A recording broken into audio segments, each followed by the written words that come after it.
السلام علیکم ورحمۃ اللہ وبرکاتہ۔ کیا حال ہے سب کا؟ الحمدللہ نحمده ونصلی علی رسولہ الکریم، اما بعد فاعوذ باللہ من الشیطان الرجیم، بسم اللہ الرحمن الرحیم۔ رب اشرح لی صدری ویسر لی امری واحلل عقدۃ من لسانی یفقہوا قولی۔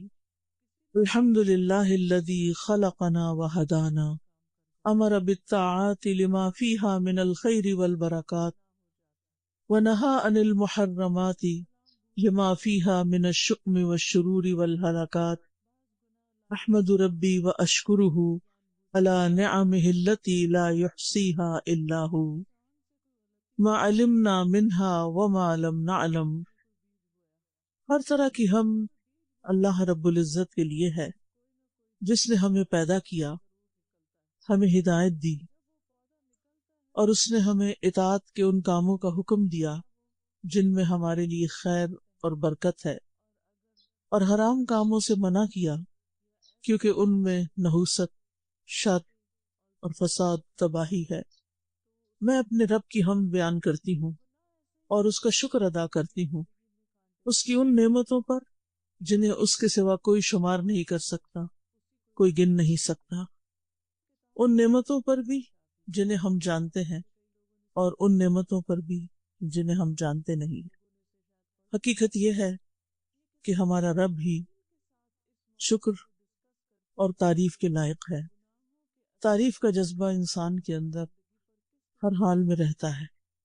جب بھی وہ کسی اچھی چیز کو دیکھتا ہے تو اس کی تعریف کیے بغیر نہیں رہتا، لیکن سب سے زیادہ تعریف کس کی؟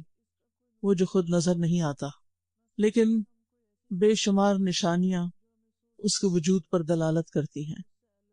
چاروں طرف کائنات میں پھیلی ہوئی نشانیاں ہمیں بتاتی ہیں کہ ہمارا رب وہ ہے جس نے انہیں پیدا کیا، جس نے انہیں ہمارے لیے مسخر کیا، جس نے ہمیں ان سب چیزوں سے فائدہ پہنچایا۔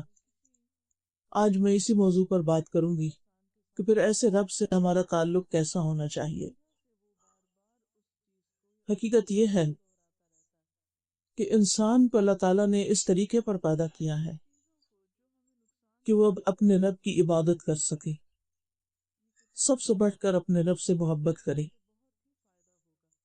لیکن یہ انسان کی کمزوری ہے کہ وہ ظاہر میں نظر آنے والی چیزوں میں الجھ کے رہ جاتا ہے اور اپنے حقیقی رب کو بھول جاتا ہے اور اس کی بے شمار نعمتوں کو فراموش کر دیتا ہے اپنی ہی غفلت کی وجہ سے۔ لیکن چونکہ ہم پیدا اسی کے لیے کیے گئے ہیں، اس لیے جب تک اس کو نہیں پا لیتے، اس کو نہیں پہچان لیتے، اس سے محبت نہیں کرتے، اس وقت تک ہمارے اندر کا خلا پھر بھرا بھی نہیں جاتا، ہمارے اندر کی اداسی اور تنہائی اور ہمارے اندر کی بے چینی اور اضطراب بھی ختم نہیں ہوتا۔ اس لیے بہت ضروری ہے یہ بات کہ ہم اپنے رب کو پہچانیں اور اس سے اپنا تعلق مضبوط کریں، اس کے آگے جھک جائیں اور اپنے قیمتی ترین جذبات اس کے لیے وقف کر دیں۔ اور جب تک ہم یہ نہیں کرتے، اس وقت تک ہماری زندگی مکمل نہیں ہوتی۔ دنیا میں بھی ہم بے شمار نعمتوں سے صحیح معنوں میں فائدہ نہیں اٹھا سکتے، اور آخرت کی سب سے بڑی نعمت اور وہ اللہ سبحانہ وتعالیٰ کا دیدار، اس کا شوق جب تک دنیا میں نہیں ہوتا ہے وہاں بھی اس کی لذت نہیں پا سکتے۔ لہٰذا بے حد ضروری ہے کہ ہم اپنے رب کو پہچانیں اور اس کی اطاعت اس حال میں کریں کہ واقعی وہ ہم سے راضی ہو جائے۔ ہمارا رب کون ہے؟ اور خاص طور پر انبیاء علیہ السلام نے رب کو کیسے پہچانا، اس کے بارے میں سورۃ الشعراء کی آیات ایک بہترین تعارف کراتی ہیں کہ جو ابراہیم علیہ السلام کا اپنے رب کے ساتھ تعلق تھا اور جس طرح وہ اپنے رب کو پہچانتے تھے، بظاہر دیکھنے میں بہت ہی سادہ لفظ ہیں، لیکن ایک حقیقی تعلق کو بیان کرتے ہیں۔ یوں محسوس ہوتا ہے کہ یہ ان کے حقیقی جذبات ہیں، یہ ان کے اپنے ہی احساسات ہیں اور یہ ان کے دل کی باتیں ہیں۔ وہ کہتے ہیں کون ہے رب؟ الذی خلقنی فہو یہدینی، وہ جس نے مجھے پیدا کیا پھر وہی مجھے راہ دکھاتا ہے۔ والذی هو یطعمنی ویسقینی، وہی جو مجھے کھلاتا اور پلاتا ہے۔ وَإِذَا مَرِضْتُ فَهُوَ يَشْفِينِ، اور جب میں بیمار ہوتا ہوں تو وہی مجھے شفا دیتا ہے۔ وَالَّذِي يُمِيتُنِي ثُمَّ يُحْيِينِ، وہی جو مجھے موت دے گا پھر مجھے زندہ کرے گا۔ وَالَّذِي أَطْمَعُ أَن يَغْفِرَ لِي خَطِيئَتِي يَوْمَ الدِّينِ، اور وہ جس سے میں طمع رکھتا ہوں کہ وہ جزا کے دن میری خطا بخش دے گا۔ رب ہب لی حکما والحقنی بالصالحین، اے میرے رب مجھے حکم عطا کر اور مجھے نیک لوگوں کے ساتھ ملا۔ وجعل لی لسان صدق فی الآخرین، اور پیچھے آنے والوں میں میرے لیے سچی نام بری رب۔ وجعلنی من ورثۃ جنت النعیم، اور مجھے جنت النعیم کے وارثوں میں شامل کر لے۔ یہ ہے ابراہیم علیہ السلام جو اپنے رب کے ساتھ اپنے تعلق کو کچھ یوں بیان کرتے ہیں۔ میں اور آپ سوچیں کہ کیا ہم جب کچھ کھا رہے ہوتے ہیں، جب کچھ پی رہے ہوتے ہیں، جب بیماری سے صحت یاب ہو رہے ہوتے ہیں، تو کیا ہمارے دل کے بھی یہی جذبات ہوتے ہیں کہ یہ میرا رب ہے جو مجھے پلا رہا ہے، یہ میرا رب ہے جو مجھے کھلا رہا ہے، یہ میرا رب ہے جس نے میری یہ ساری ضروریات پوری کی ہیں۔ یعنی ہم میں سے ہر شخص یہ سوچے کہ رب کے ساتھ پرسنل لیول پر میرا تعلق کیسا ہے، کہ جو میرے اور میرے رب کے درمیان ہی ایک راز ہے جس کا اظہار میں اپنے رب کے سامنے ہی کرتی رہتی، جس کو میں دل ہی دل میں یاد کرتی رہتی ہوں، جو ہر موقع پر مجھے یاد رہتا ہے، ہر نعمت کے پانے پر مجھے اسی کا خیال آتا ہے، اور مجھے زندگی میں جو کچھ ملا ہے میں سب کچھ اسی سے منسوب کرتی ہوں کہ یہ مجھے میرے رب نے عطا کیا ہے۔ کیونکہ رب کے ساتھ ہر شخص کا اپنے طور پر ایک تعلق ہونا، ایک پرسنل لیول پر تعلق ہونا بہت ضروری ہے۔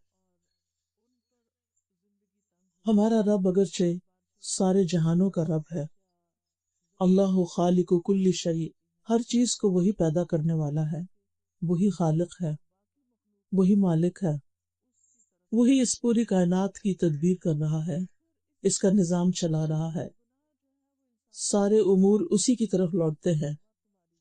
ساری مخلوق کو پیدا کرنے کے بعد اس کی رہنمائی بھی اسی نے کی ہے۔ الذی اعطی کل شیء خلقہ ثم ہدی، وہ جس نے ہر چیز کو اس کی شکل و صورت بخشی پھر اس کو راستہ دکھایا۔ وہ ہر چیز پر نگرانی کر رہا ہے، ہر چیز کی حفاظت کرنے والا ہے۔ حکم ان سب پر اسی کا چلتا ہے، سارے کا سارا حکم اور سارے کے سارے فیصلے اسی کی جناب سے صادر ہوتے ہیں۔ کاموں کی تدبیر بھی اسی کے ہاتھ میں ہے، زندگی اور موت کا رب بھی وہی ہے۔ آسمان اور زمین میں پائی جانے والی ہر چیز کا وہ علم رکھتا ہے، ایک ذرے سے لے کر عرش تک سب اسی کے کنٹرول میں ہے۔ ظاہری اور پوشیدہ باتوں کا وہ جاننے والا ہے، ہمارے دل کے اندر پائے جانے والے خیالات سے وہی واقف ہے، وہ نگاہوں کی خیانت تک کو جانتا ہے، وہ ہماری سرگوشیوں سے بھی واقف ہے۔ لیکن ذاتی طور پر اپنی زندگی میں، اپنی روزمرہ کی مصروفیات میں میرا اس کے ساتھ کتنا تعلق ہے اور کیسا تعلق ہے، میرے اوقات اس کی یاد میں کس طرح بسر ہوتے ہیں، اور وہ یاد بھی کیسی ہوتی ہے۔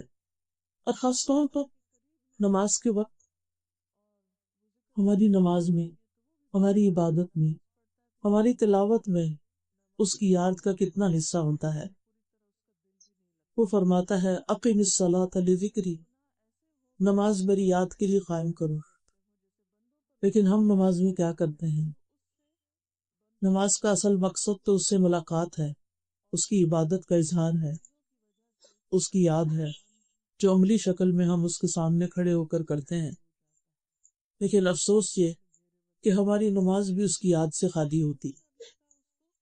جب ہم قرآن پڑھ رہے ہوتے ہیں تو یہ دیکھ رہے ہوتے ہیں کہ کتنے صفحے باقی ہیں، نماز کے وقت یہ سوچ رہے ہوتے ہیں کہ کتنی رکعتیں اب باقی رہ گئی ہیں۔ یعنی ہم ہر چیز کو انجوائے کر رہے ہیں، ہر چیز کے پیچھے جا رہے ہیں، طرح طرح کی چیزوں کی محبت میں گرفتار ہیں، لیکن جس نے سب کچھ دیا ہے اسی سے غافل ہے۔ تو رب کی عبادت کے لیے اس کی معرفت بے حد ضروری ہے، اس کی پہچان ضروری ہے، اور سب سے بڑھ کر یہ کہ وہ ایک ہے اور اس جیسا کوئی نہیں۔ قل هو اللہ احد، کہہ دیجئے کہ اللہ ایک ہے۔ اللہ الصمد، اللہ بے نیاز ہے۔ لم یلد، اس نے کسی کو جنا نہیں۔ ولم یولد، اور نہ کوئی اس سے جنا گیا ہے۔ ولم یکن لہ کفوا احد، اور کوئی ایک بھی اس کا ہمسر نہیں، کوئی ایک بھی اس جیسا نہیں۔ لیس کمثلہ شیء وہو السمیع البصیر، کوئی چیز اس جیسی نہیں اور وہ سننے والا، دیکھنے والا ہے۔ وہ اپنی ذات میں اکیلا ہے، اپنے اسماء و صفات میں اور اپنے افعال میں کوئی بھی اس کے مشابہ نہیں۔ وہ بادشاہ ہے اور باقی ساری مخلوق اس کی ملکیت ہے۔ وہ رب ہے اور باقی سب اس کے بندے ہیں۔ وہ خالق ہے اور باقی سب مخلوق ہیں۔ وہ اکیلا ہی خالق ہے، خلق میں کوئی اس کا شریک نہیں، اسی لیے الوہیت میں بھی کوئی اس کا شریک نہیں۔ وہی معبود ہے اور ہم سب عبادت کرنے والے ہیں، اور ہمیں اس نے پیدا بھی اپنی عبادت کے لیے کیا ہے۔ زمین و آسمان کی ایک ایک چیز اس کی تسبیح بیان کر رہی ہے۔ سبح للہ ما فی السماوات و ما فی الارض وَإِن مِّن شَيْءٍ إِلَّا يُسَبِّحُ بِحَمْدِهِ وَلَٰكِن لَّا تَفْقَهُونَ تَسْبِيحَهُمْ، کوئی چیز ایسی نہیں کہ جو اس کی تسبیح نہ کر رہی ہو، لیکن تم ان کی تسبیح کو نہیں سمجھتے۔ کائنات کی ایک ایک چیز اس کی تابع دار ہے، اس کی وفادار ہے، اس کو پہچانتی ہے، اس کو یاد کرتی ہے، اس کے آگے جھکی ہوئی ہے۔ وَلِلَّهِ يَسْجُدُ مَن فِي السَّمَاوَاتِ وَمَن فِي الْأَرْضِ، ہر ایک اس کے آگے سجدہ ریز ہے۔ لیکن ہم کیا کر رہے ہیں؟ ہم صرف زبان سے کہتے ہیں لا الہ الا اللہ، کہ اللہ کے سوا کوئی الہ نہیں، کوئی معبود نہیں، لیکن جب عبادت کا وقت آتا ہے تو پھر ہم کبھی نفس کے غلام بن جاتے ہیں اور کبھی بندوں کے، کبھی اپنی خواہشات کے۔ ہماری عبادت کس قسم کی ہے؟ میرا اور آپ کا اور ہم سب کا اپنے رب سے تعلق کس قسم کا ہے؟ وہ عبادت کا مستحق ہے، لیکن کیا ہم نے اس کو واقعی اس کا یہ حق دیا ہے؟ پھر یہ کہ وہ اپنی ذات میں سب سے بڑا ہے، وَهُوَ الْعَلِيُّ الْعَظِيمُ، بلند ہے، عظمت والا ہے، عرش پر مستوی ہے، اور پھر اس کے عرش کی وسعت ہم سب کو معلوم ہے کتنی زیادہ ہے۔ ابو ذر غفاری کہتے ہیں میں مسجد حرام میں داخل ہوا اور رسول اللہ صلی اللہ علیہ وسلم کو اکیلے پا کر ان کے پاس بیٹھ گیا۔ میں نے کہا یا رسول اللہ صلی اللہ علیہ وسلم، کون سی آیت افضل ہے جو آپ پر نازل ہوئی؟ آپ نے فرمایا آیت الکرسی۔ کرسی کے مقابلے میں 7 آسمان اس طرح ہیں جیسے بیابان زمین میں کوئی چھلا پڑا ہوا ہو، اور پھر کرسی کے مقابلے میں عرش کا حجم اس طرح ہے جیسے اس چھلے کے مقابلے میں بیابان کا وجود ہو۔ اس کے عرش کی وسعتوں کو امیجن نہیں کیا جا سکتا کہ کہاں یہ کہ ہم اللہ رب العزت کی عظمت کا پوری طرح اس کا ادراک کر سکیں، اس کو محسوس کر سکیں۔ ہر چیز اس کے قبضہ قدرت میں ہے، اور قیامت کے دن وہ فرمائے گا، آسمانوں کو لپیٹ لے گا اور اپنے دائیں ہاتھ میں لے کے فرمائے گا میں بادشاہ ہوں، کہاں ہے جبار، کہاں ہے تکبر کرنے والے؟ پھر زمینوں کو اپنے بائیں ہاتھ میں لپیٹ کر لے لے گا اور فرمائے گا میں ہوں بادشاہ، میں ہوں جبار، کہاں ہے تکبر کرنے والے؟ اور اس وقت اللہ سبحانہ وتعالیٰ کے سوا کسی کو بولنے کی جرات نہ ہو۔ لیکن کیا ہم اس دنیا میں رہتے ہوئے واقعی اس کو ہی بادشاہ مانتے ہیں، اسی کو بڑا سمجھتے ہیں؟ حقیقت میں طاقتور وہی ہے، باقی سب کمزور ہیں۔ صاحب قدرت وہی ہے، باقی سب بے بس ہیں۔ سب سے بڑا وہی ہے، اس کے سوا سب چھوٹے ہیں۔ وہ بے نیاز اور غنی ہے اور سب اس کے محتاج ہیں۔ وہ طاقتور ہے، اس کے سوا باقی سب ذلیل اور کمزور ہیں۔ وہی معبود برحق ہے، اس کے سوا جو بھی کوئی معبود ہونے کا دعویٰ کرے یا جسے کوئی معبود سمجھو، وہ سب کے سب باطل ہیں۔ دنیا میں اگر کوئی طاقتور ہمیں نظر آتا ہے تو اس کو بھی اسی نے پیدا کیا ہے۔ آج دنیا میں اگر کسی کے پاس اختیار ہے کسی بھی قسم کا، چھوٹا یا بڑا، تو اس کو وہ اختیار دینے والا اور اس کو پیدا کرنے والا بھی وہی ہے۔ لیکن ان ساری قوتوں اور ان ساری صفات کے باوجود وہ ارحم الراحمین بھی ہے اور مالک یوم الدین بھی ہے، نہایت رحم فرمانے والا ہے۔ لیکن انسانوں کو بدلہ بھی خود دے گا، جو بھی وہ اس کے ساتھ دنیا میں معاملہ کر کے جائیں گے۔ دنیا میں رزق بھی وہی ہمیں دیتا ہے اور آخرت میں جنت اور جہنم میں ڈالنے کا فیصلہ بھی اسی کا ہوگا۔ بے مثال صفات والا ہے، ہر چیز سے پہلے ہے اور سب سے آخر میں بھی وہی ہے۔ هو الاول والآخر والظاہر والباطن، ہر چیز پر وہی غالب ہے اور ہر چیز کے پیچھے وہ باطن ہے، ہر چیز کو وہ جاننے والا ہے۔ وحدہ لا شریک لہ، علم میں سب سے بڑا ہے۔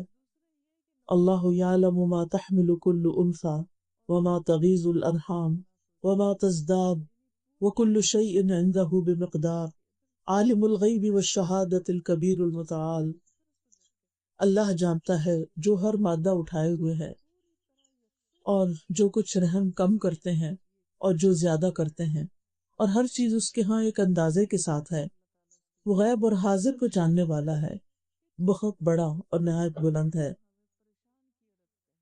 عالم الغیب والشہادہ ہے، غیب اور حاضر سب کا جاننے والا، ماضی، حال اور مستقبل ہر زمانے سے واقف ہے۔ ہر چیز پوری طرح اس کے قبضے قدرت میں ہے۔ وہ جس چیز میں جیسا چاہے تصرف کرے، کوئی اس کو روک نہیں سکتا۔ جس کو جو چاہے دے، کوئی منع نہیں کر سکتا، اور جس سے چاہے روک لے، کوئی اس کو دے نہیں سکتا۔ اللہم لا مانع لما اعطیت ولا معطی لما منعت ولا ينفع ذا الجد منک الجد۔ اس کے لیے سب کچھ کرنا آسان ہے، لہٰذا جب ہم اس سے مانگے تو اس کی شان کو سامنے رکھ کے مانگے، اپنے پیمانوں کو سامنے رکھ کے نہیں۔ جو چیزیں ہمیں ناممکن لگتی ہیں اس کے لیے عین ممکن ہے، جو ہمیں مشکل لگتا ہے اس کے لیے وہ سب آسان ہے۔ وہ بڑا ہے، بہت بڑا، بہت بلند، اس کا نام بھی بہت بابرکت ہے۔ تبارک اسم ربک ذی الجلال والاکرام، اس کے نام سے جو کام کیا جائے وہ بھی آسان ہو جاتا ہے، اس سے برکت ہو جاتی ہے۔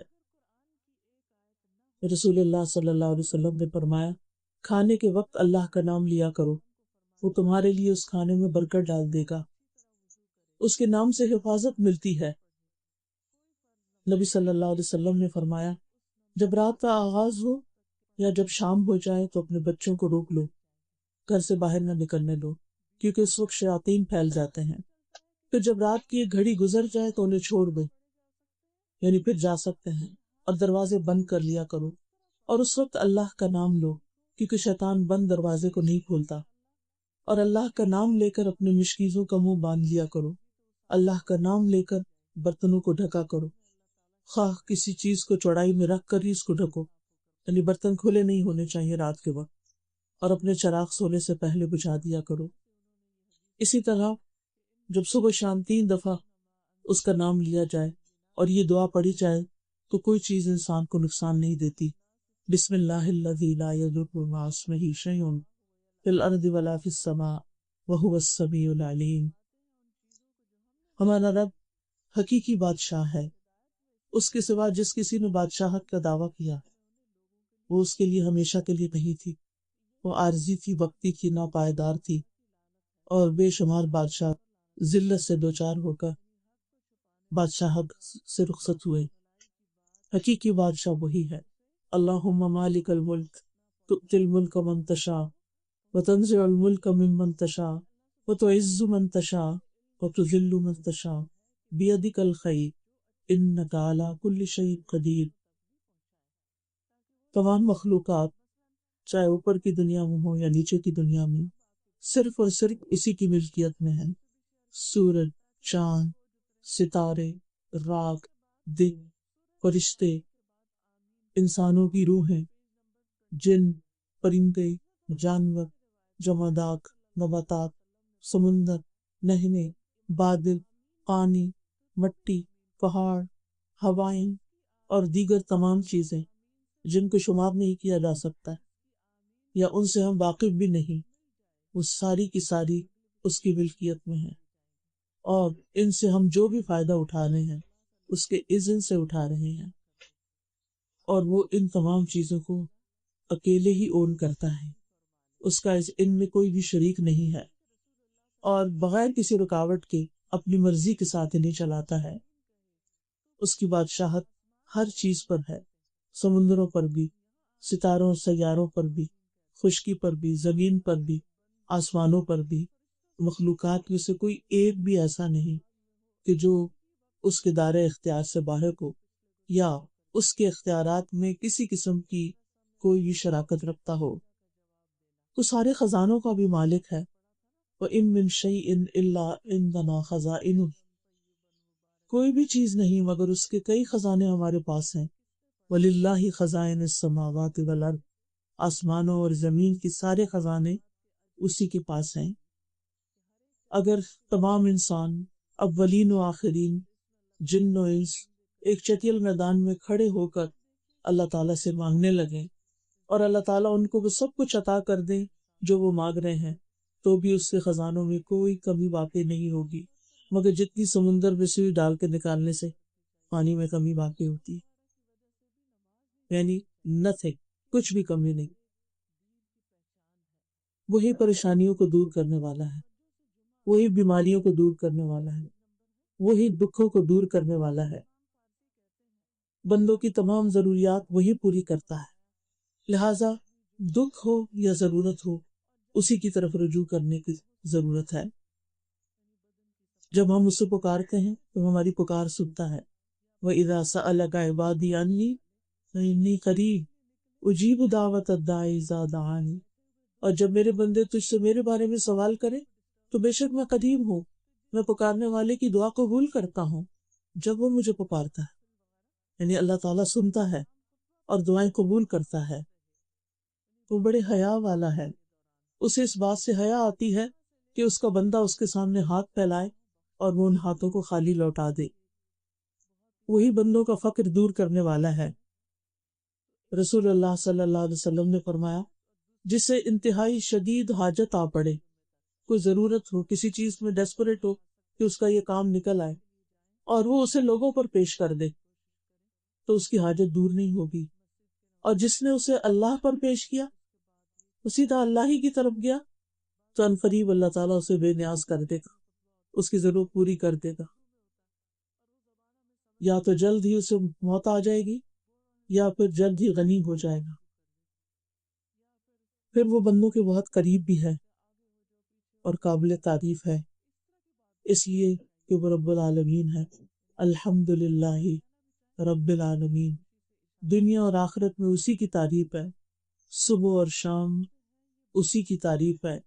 وَلَهُ الْحَمْدُ فِي السَّمَاوَاتِ وَالْأَرْضِ وَعَشِيًّا وَحِينَ تُظْهِرُونَ، بہترین صفات والا ہے، بہت محبت کرنے والا۔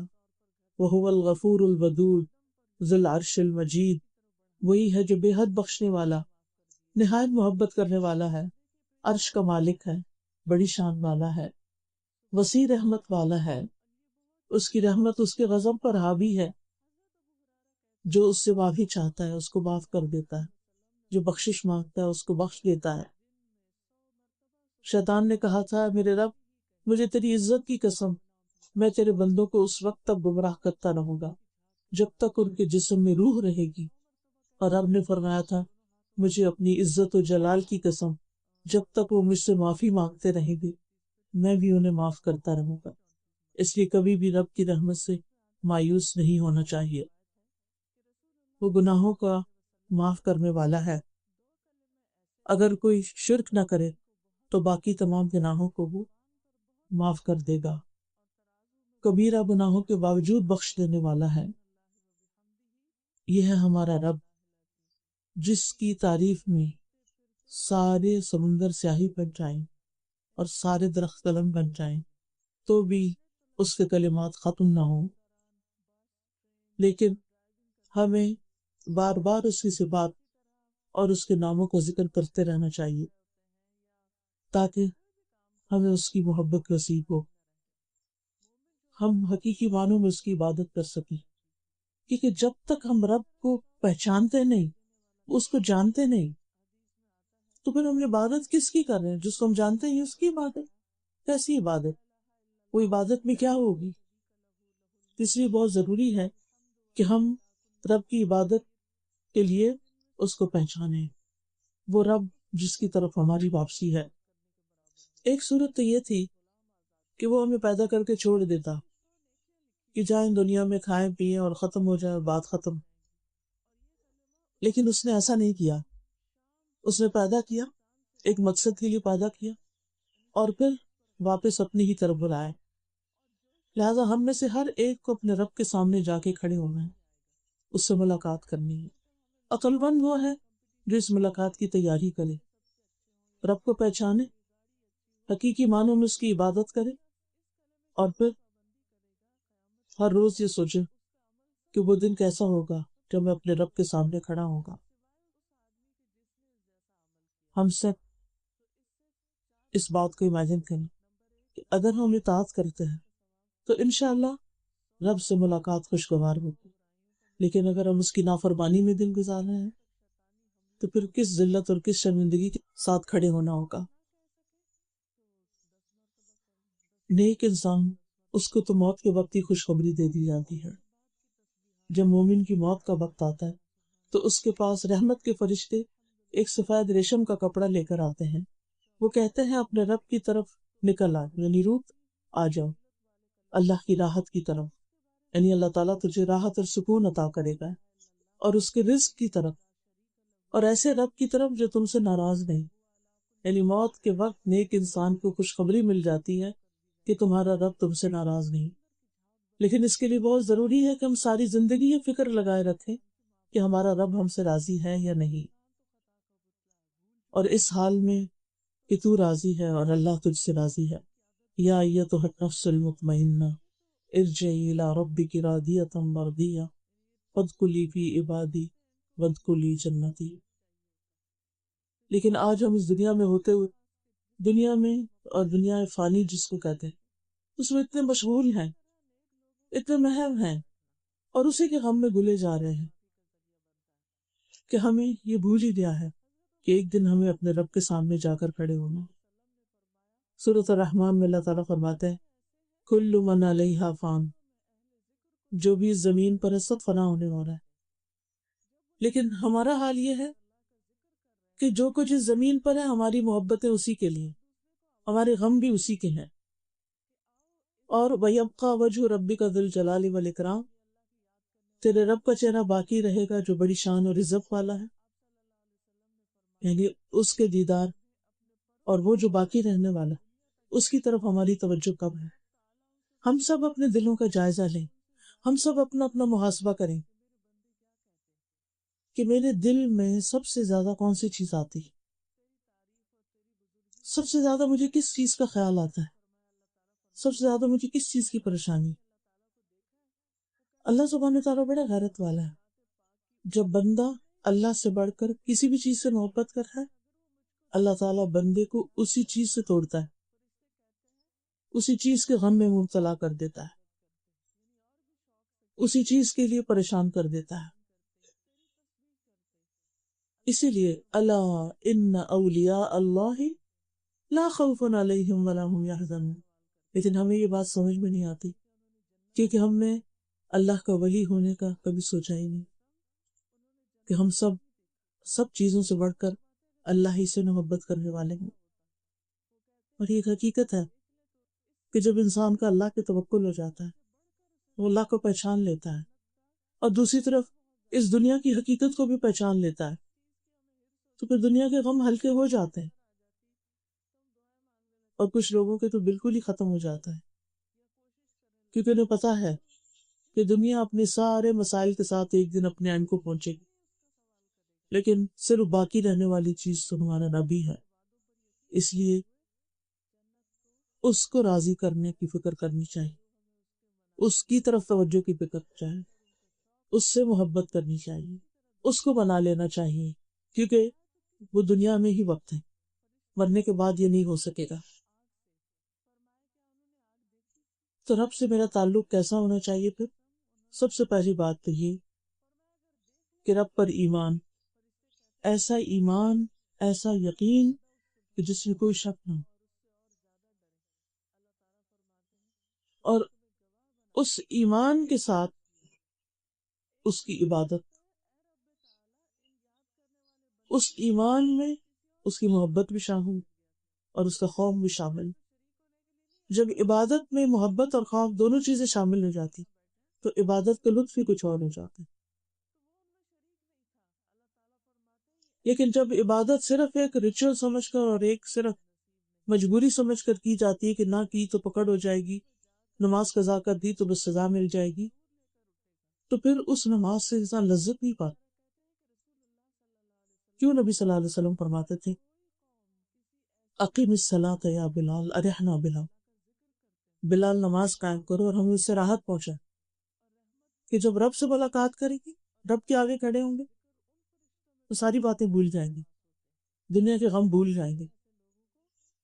لیکن ہمارا حال یہ ہے کہ ہم نے اپنے دلوں میں دنیا کو اتنی جگہ دے رکھی ہے کہ رب کے سامنے کھڑے ہو کر بھی اسی طرف دھیان رہتا ہے، دنیا ہی کے غم آگے یاد آتے رہتے ہیں. رب کے لیے نہیں روتے، رب کی محبت میں نہیں روتے نماز میں، رب کے سامنے جا کر دنیا کی محبت میں روتے، جو بذات خود نماز میں خلل ڈالنے والی چیز ہے. تو اس کے ساتھ کسی کو شریک نہیں کرنا، نہ محبت نہیں. ابن قیم کہتے ہیں کہ جان لے کہ بندے کو اس بات کی ضرورت اور حاجت ہے کہ وہ اکیلے اللہ کی عبادت کرے، اس کے ساتھ کسی کو شریک نہ کرے، نہ محبت میں، نہ خوف میں، نہ امید میں، نہ توکل میں، نہ اللہ کے لیے عمل کرنے میں، نہ اس کی قسم کھانے میں، نہ اس کے نام کی نظر ماننے میں، نہ اس کی فرما برداری کرنے میں، اور نہ ہی اس کے لیے عاجزی اور انکساری کرنے میں. یعنی ویسی کسی اور کے لیے ہونی ہی نہیں چاہیے. پھر یہ کہ اس عبادت پر ثابت قدمی اختیار کرنا، اور پھر یہ کہ اس کی عبادت کے لیے باقاعدہ وقت نکالنا. یعنی ایک یہ ہے کہ دن کا ٹائم ٹیبل آپ بنائیں، نمازوں کا وقت نکال کر باقی چیزوں کو سیٹ کریں. ایک صورت یہ ہے کہ دن کی پلاننگ کرتے ہوئے پہلے نمازوں کے اوقات متعین کرنا کہ کس وقت کون سی نماز پڑھنی، اور پھر اس کے بعد آج کے اہم کام کون سے ہیں وہ کس وقت کرنے، یا تو ان سے پہلے ہو یا ان کے بعد ہو. اگر نماز کے وقت بعض اوقات کوئی پروگرام رکھ دیا جائے، بعض اوقات کوئی میٹنگ رکھ دی جائے، بعض اوقات کسی کو ملنے کا ٹائم دے دیا جائے، تو حیرت ہوتی ہے کہ یہ کیسے. پھر کیا ہوتا ہے، نہ نماز کی طرف توجہ اور نہ کام کی طرف توجہ، ادھورے کام، نہ نماز کا لطف اٹھایا اور نہ کسی کام کا لطف اٹھایا. تو رب کی عبادت کے لیے وقت نکالنا اور رب کی عبادت کو پرائرٹی پر رکھنا. پھر جو ہماری عبادات ہیں جس میں نماز روزہ وغیرہ شامل ہے وہ اپنی جگہ، لیکن اس کے ساتھ ساتھ یعنی صرف اسی کو کافی نہ سمجھنا، کثرت سے رب کو یاد کرنا، صرف زبان سے نہیں دل سے بھی، ہر سچویشن میں، ہر موقع پر پہلے اس کو یاد کرنا. یعنی کوئی مشکل، کوئی غم، کوئی دکھ آیا تو یہ نہیں کہ سب کے نمبر ملا لیے، جب کوئی نہیں تو پھر کہا یا اللہ تو میری مدد کر. نہیں، پہلے اس کی طرف متوجہ، پہلے اس سے دعا. اور آپ دیکھیں کہ اس سے سرگوشی کرنے میں، اس سے مانگنے میں، اس کی طرف توجہ کرنے میں کتنا وقت لگتا ہے، کتنی دیر لگتی. وہ تو ہر وقت سنتا ہے. بندے ہر وقت نہیں سنتے. وہ دن ہو، رات ہو، پانی میں ہو، آپ آسمان میں ہو، زمین میں ہو، آسانی میں ہو، مشکل میں ہو، ہر وقت سنتا. لا تأخذہ سنۃ ولا نوم، اس کو نہ نیند آتی ہے نہ اونگ آتی. لہذا سب سے پہلے اس کی طرف متوجہ، مشکل پیش آنے پر اس کو یاد کریں، اس کا ذکر کریں، اور عبادت میں خوبصورتی اس احساس کے ساتھ لائیں کہ گویا ہم اسے دیکھ رہے ہیں، اور اگر یہ نہیں تو وہ تو ہمیں دیکھ رہا ہے. پھر یہ کہ جو کچھ کریں اسی کے لیے کریں، یہی عبادت بن جائے گی. یعنی ہر چیز عبادت، ہر قول اور فعل عبادت بن جاتا ہے جب اللہ کے لیے کیا جاتا ہے، خالصتاً اسی کے لیے اور اس کی پسند کے مطابق. کیونکہ قل ان صلاتي ونسکی ومحیای ومماتی للہ رب العالمین، صرف یہاں تک نہیں فرمایا کہ ان صلاتی ونسکی، میری نماز اور میری قربانی اور بس. کیونکہ ہماری عبادت یہاں تک ہے نا، نماز اللہ کے لیے، قربانی اللہ کے لیے، اور محیایا زندگی میری کس کے لیے؟ لوگوں کے لیے، دنیا کے لیے، اور موت جب بھی آ جائے نہیں، زندگی بھی اللہ کے لیے، باقی کام بھی اللہ کے لیے، چاہے لوگوں کی خدمت ہو، چاہے کسی کی مدد ہو، چاہے دنیا کا کام ہو، چاہے دین کا کام ہو. اپنی نیتوں کو اللہ کے لیے خالص کرتے رہنا کہ مجھے اس کا اجر اللہ سے چاہیے، میں اس کام کے ذریعے اپنے رب کو راضی کرنا چاہتی ہوں. اور پھر عبادت کا کام ہو یا دنیا کا کام ہو، اللہ کی محبت میں کرنا. اللہ کی محبت میں کیسے ہوتا ہے؟ جو کام اللہ کی محبت میں ہوتا ہے، مثلا کسی سے آپ کی دوستی ہے، اگر اللہ کی خاطر محبت ہے تو وہ دوستی آپ کو نقصان نہیں دے گی. لیکن اگر وہ اللہ کی خاطر نہیں، اللہ کے لیے نہیں، تو وہ محبت اپنی لمٹس کراس کرے گی اور وہ فائدے کی بجائے نقصان دہ ہو جائے گی. اپنے بچوں سے بھی محبت، اس لیے اللہ نے یہ نعمتیں ہمیں عطا کی ہیں، ان کو اللہ ہی کی اطاعت میں لگانا ہے، اور ان سے اتنی محبت کرنی ہے کہ جو اللہ کی محبت سے آگے نہ بڑھے. جب آپ اس کو اپنی جگہ پر رکھیں گے نا، تو پھر بچوں کی طرف سے ملنے والی خوشی اور غم اور سب کچھ بھی اپنے ایک لمٹ کے اندر آ جائے گا، وہ آپ کو ڈسٹرب نہیں کرے گا. لیکن جب وہ لمٹ کراس کر جاتی ہے محبت ان کی، یہ کسی بھی چیز کی محبت، تو پھر وہی انسان کے لیے مصیبت بن جاتی، وہی انسان کے لیے دکھ اور تکلیف اور پریشانی کا سبب بن جاتی ہے. لہذا اللہ سے تعلق کس طرح ہونا چاہیے؟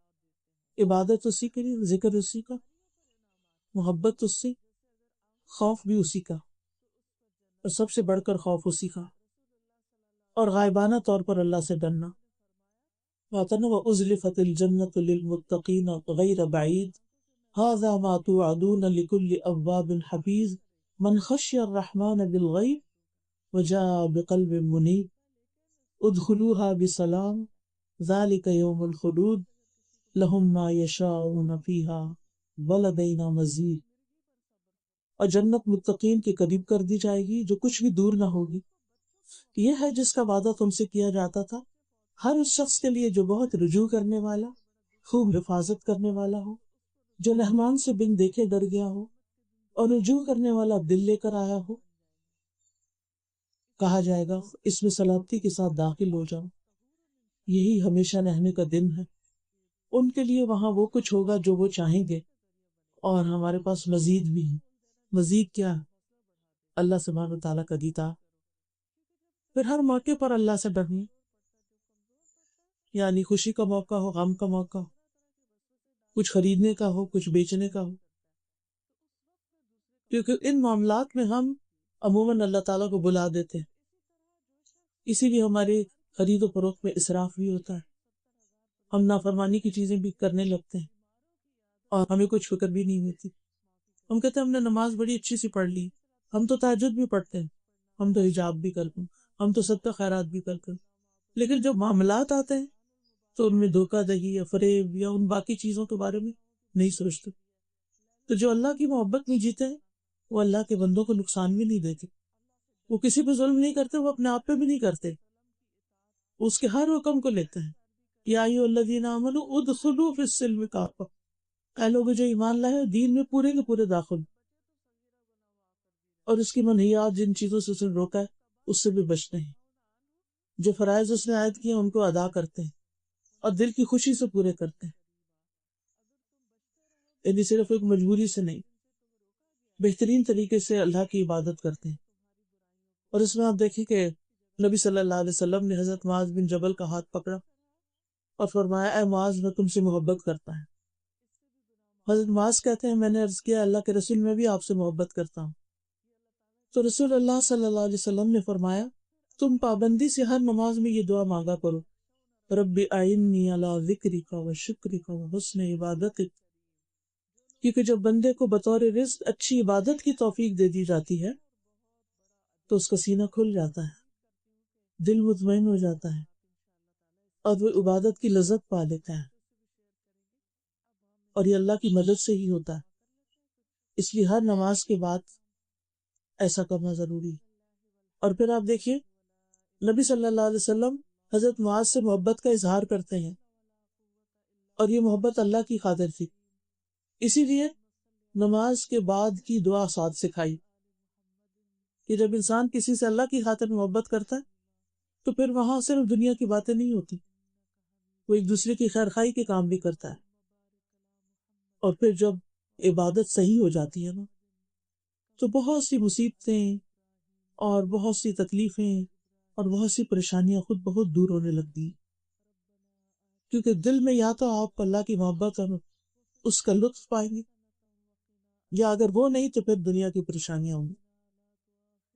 جب آپ عبادت کا حق ادا کرتے ہیں، اس پر استقامت اختیار کرتے ہیں، تو دنیا اور آخرت دونوں کی درستگی ہو جاتی. لیکن یہ چیز ہے مشکل، اس کے لیے مسلسل کوشش کرنی پڑتی، یہ کام صبر کا محتاج ہے، کیونکہ مسلسل جب انسان اللہ تعالیٰ کی فرما برداری کرتا ہے اور دل سے کرتا ہے تو اللہ تعالیٰ ضرور اس کی پھر مدد بھی فرماتا ہے. اور پھر یہ سب کچھ اس صورت میں ہوتا ہے جب انسان کا وحی الہی کے ساتھ ایک گہرا تعلق، یعنی قرآن و سنت کے ساتھ علم حاصل کرنے میں اس کی مشغولیت، یعنی کچھ بھی ہو، زندگی کے بہت سے کام ہوتے ہیں لیکن علم کے ساتھ اپنا رشتہ جوڑے رکھے. اور پھر جب انسان علم کے ساتھ رشتہ جوڑتا ہے تو انسان کے ذہن کو وسعت ملتی ہے، انسان کا سینہ روشن ہوتا ہے، اس کو شرع صدر نصیب ہوتا ہے. لہذا قدرتی طور پر وہ کچھ بھی کرنا ہوتا ہے تو اس کا دل اللہ کے ساتھ مشغول ہوتا ہے، اللہ کی طرف متوجہ ہوتا ہے، اور خاص طور پر نماز کے وقت. اور پھر نماز کے بعد وہ سمجھتا ہے کہ واقعی اس نے اللہ سے ملاقات کی ہے. نماز اس کی آنکھوں کی ٹھنڈک بن جاتی ہے، جیسے نبی صلی اللہ علیہ وسلم نے فرمایا وَجُعِلَتْ قُرَّةُ عَيْنِي فِي الصَّلَاةِ، میری آنکھوں کی ٹھنڈک نماز میں رکھ دی گئی.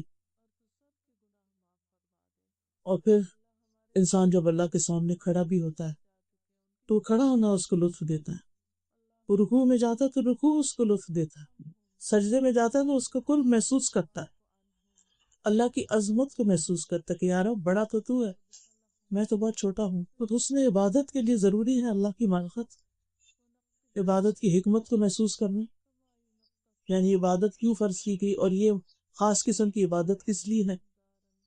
اور تیسری چیز جو فائدہ دیتی انسان کو صحبت صالح. ابراہیم علیہ السلام نے جب رب کا تعارف کرایا اور رب سے دعا کی تو ان دعاؤں میں کیا مانگا؟ وَأَلْحِقْنِي بِالصَّالِحِينَ، کیونکہ انسان ان کیفیات کو ایک مخالف ماحول میں مینٹین نہیں کر پاتا. یعنی آپ اتنی کوشش کر کے ایک لیول تک پہنچتے ہیں اور پھر اگر آپ کے آس پاس ہر وقت ماحول ایسا ہے تو پھر واپس آپ کو پلٹا دے، پھر آپ کے سامنے اور چیزیں زیادہ بڑی ہو کے نظر آنے لگتی ہیں. اس لیے نیک لوگوں سے دوستی، صالح لوگوں سے دوستی، ان کی مجلس میں بیٹھنا، اور پھر ایسے کاموں سے بچنا جن سے رب ناراض ہوتا ہے، ایسے الفاظ بھی ادا نہیں کرنا جو رب کی ناراضگی کو باعث بنتے ہیں، اپنی ہر حاجت کو اللہ کے سامنے رکھنا، اپنی ہر تمنا، اپنی ہر خواہش اس کے سامنے رکھنا، اس کے آگے گڑ گڑانا، پریشانی میں اسی کی طرف رجوع کرنا، ہر کام میں اسی سے مدد مانگنا، چھوٹی چھوٹی چیزوں میں۔ آپ کو معلوم ہے نا کہ صحابہ کرام جوتی کا تسمہ بھی ٹوٹتا تھا تو اللہ کی طرف رجوع کر۔ اگر آپ دیکھیں نا تو سب سے زیادہ جس چیز میں انسان کا اللہ تعالیٰ سے تعلق ڈیولپ ہوتا ہے نا، وہ دعا ہے، مانگنا ہے۔ انسان مانگتا اسی سے ہے جس پر اس کو مان ہوتا ہے، یا جس کے بارے میں وہ سمجھتا ہے کہ یہ دے گا مجھے، کیا یہ دے سکتا ہے۔ تو جب ہر چیز آپ اللہ سے مانگنا شروع کرتے ہیں نا، ہر موقع پر آپ دعا کرتے ہیں، تو وہ آپ کا ایک ایسا کنیکشن ہوتا ہے کہ وہ کسی اور طریقے سے نہیں بنتا۔ کبھی کبھی انسان سوچتا ہے نا کہ اللہ تعالیٰ نے مجھے اس مشکل میں کیوں ڈالا ہے۔ ہر انسان کی زندگی میں کچھ چیلنجز ہوتے ہیں، کچھ پریشانیاں ہوتی ہیں، تو اگر آپ اس کی حکمت پہ غور کریں تو اس کی جو خاص حکمت سمجھ میں آتی ہے وہ یہ کہ اللہ چاہتا ہے کہ بندہ اس کی طرف متوجہ رہے، کیونکہ یہ ہم لوگوں کی عادت ہے کہ پریشانی میں جس طرح رب کو یاد کرتے ہیں اس کے علاوہ نہیں کرتے۔ پریشانی، تکلیف، آزمائش، امتحان، یہ سب ذریعہ بن جاتا ہے خوب خوب دعائیں کرنے کا، اللہ سبحانہ و تعالیٰ سے ایک خاص تعلق قائم کر لینے کا۔ لہٰذا انسان جب اللہ سے مانگتا رہتا ہے، جیسے کہ حدیث میں بھی آتا ہے وَإِذَا سَأَلْتَ فَاسْأَلِ اللَّهَ وَإِذَا اسْتَعَنْتَ فَاسْتَعِنْ بِاللَّهِ، جب مانگو اللہ سے مانگو، جب مدد چاہو اللہ ہی سے مدد چاہو، اور اس میں اللہ کو کافی سمجھو۔ جب بھی کوئی پریشانی آئے، جب بھی کوئی تکلیف کی چیز آئے تو حسبی اللہ، حسبی اللہ لا الہ الا ہوا علیہ توکلت وہو رب العرش العظیم، اور دل ہی دل میں اس معاملے کو لپیٹ کے اللہ کے سپرد کر دیں، اسی پر بھروسہ، اسی پہ توکل، اسی کو اپنا مددگار سمجھنا، اس کے فیصلوں کو تسلیم کر لینا، اس کی نعمتوں پر شکر ادا کرتے رہنا، اس کے رب ہونے پر راضی رہنا، اور اس کی رضا کے کاموں کی تلاش میں رہنا کہ وہ کام کروں کہ جس سے وہ راضی ہو جائے،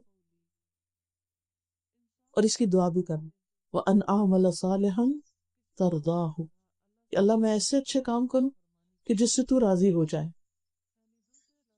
چاہے وہ عبادت کا کوئی کام ہو، چاہے وہ بندوں کی خدمت کا کوئی کام، کیونکہ اللہ تعالیٰ قیامت کے دن کہیں گے نا کہ اے میرے بندے، تو نے مجھے پانی نہیں پلایا، تو نے مجھے کھلایا نہیں، تو نے میری عادت نہیں کی، تو بندہ کہے گا کہ یہ تو رب العالمین ہے، میں یہ کیسے کر سکتا تھا؟ تو اللہ تعالیٰ کیا فرمائیں گے کہ میرا فلاں بندہ پیاسا تھا، تو نے اسے پانی نہیں پلایا، اگر تو اسے پانی پلاتا تو مجھے وہاں پاتا۔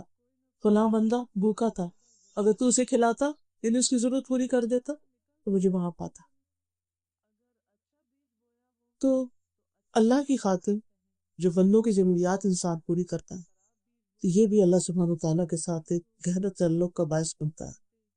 اور پھر من احب للہ وابغض للہ وآطا للہ ومنع للہ فقد استکمل الایمان، محبت کرے تو اللہ کے لیے، کسی سے بغض رکھے تو اللہ کے لیے، کسی کو کچھ دے تو اللہ کے لیے، کسی سے کچھ روکے تو اللہ کے لیے، جب ہر چیز اللہ کے لیے ہو جائے تو پھر ایمان مکمل ہو جاتا ہے۔